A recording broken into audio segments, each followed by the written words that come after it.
Hey YouTube, it's Aaron 619 coming back at you here with another video. It's been a minute. I haven't had a chance to make a video in a while. I've been utilizing all my time, I should say making up time with my wife and kids. We've just been having a blast, but I got a little downtime in my hands and I wanted to come on and show some support for my YouTube brother Ray from Philly.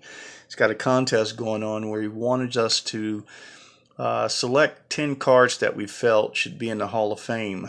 The contest is the first baseball card inaugural Hall of Fame. I think it's just fantastic. So, great contest, Ray. I've managed to narrow it down to 10 cards that I feel should be in the Hall.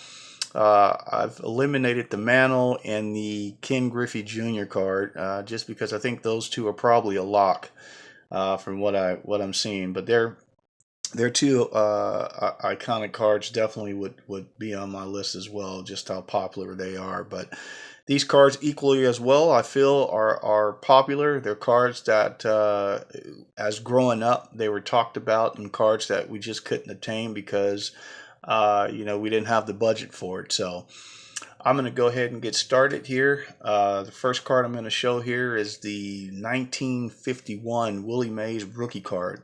This card is just absolutely fantastic, and I think it gets overshadowed by the Mantle card big time.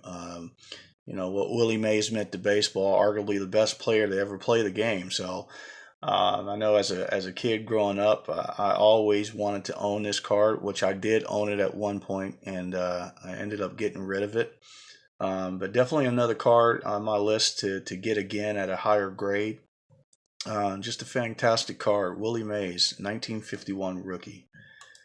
Number two is the 1939 play ball Ted Williams. I absolutely love this card. It's just fantastic. Another card, growing up that I've always wanted to add to my collection. I've never owned this card, but I love Ted Williams. I love what he stands for. The guy's all about integrity. He's the kind of guy that would tell you good morning and mean it. And such a mentor and role model for so many people. He definitely gets my vote to be in the Hall. Number three, the Babe Ruth Worldwide Gum. The card number 80. I absolutely love this card. The color scheme to it, the pose, all that. It's just fantastic. And of course, it's a Babe Ruth card, and we all know what he meant to the hobby. So it definitely gets my vote. Roy Campanella, the 1949 rookie card of his. I tell you, this was highly talked about when I was growing up.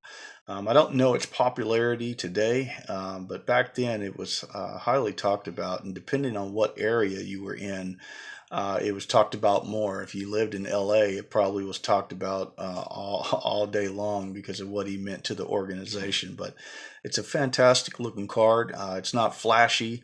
But it screams vintage. The color scheme in it is great, and it's definitely gets my vote. So the 49 Roy Campanella rookie.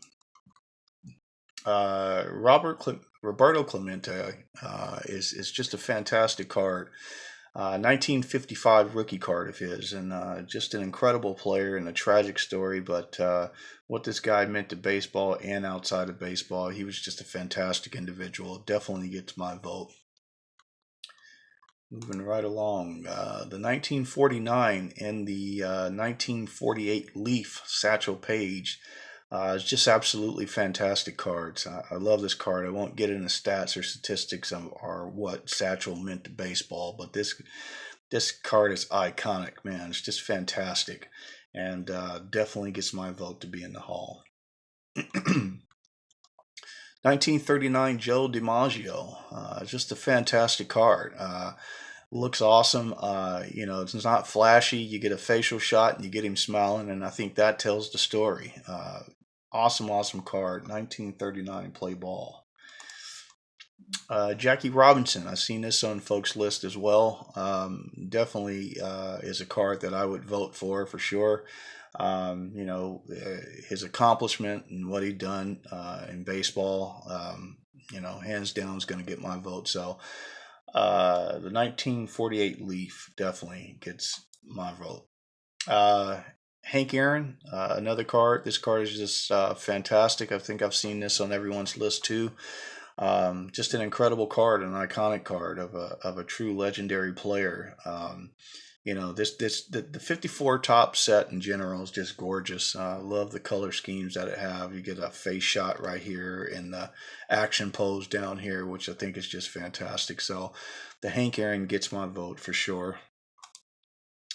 And then last but not least, the Bob Gibson rookie card. This card, I'll tell you, it's just fantastic, man. When I was in college, I used to have a buddy we collected, and we used to talk about this card all the time. But all we could do is admire it from a distance. It was just out of a college kid's budget, and it's just fantastic. And even today, this card just continues to elude me, man. I wanted to pull the trigger and buy this card last year at the Nationals, and they had no Bob Gibson's rookie graded like this. That's just a fantastic card, man. Pink background and Bob Gibson smiling. What else do you need? That's just fantastic. A powerhouse pitcher back in the 60s and 70s. I absolutely love this card, and it definitely gets my vote for the Hall. This is the last card right here, the Ernie Banks 1954 rookie card. I absolutely love this card. It definitely gets my vote. Ernie Banks, so much history behind this guy, but what this guy did for the sport of baseball, it's just incredible, man. Truly a legendary player. And this card was just talked about, but again, it's one of those cards that we could only admire from a distance at a young age. So I do own this card today, and a proud owner of it. I absolutely love it. So that's my 10 rate. Great contest, man. Continue to do the great work. Absolutely love your videos, man. They're fantastic. And I'm glad I could come on today and show some support and put my votes in for my cards for your contest. So, and that's all I got, guys. So as always, you guys stay blessed out there, and I'll talk to YouTubers on the next video. Bye.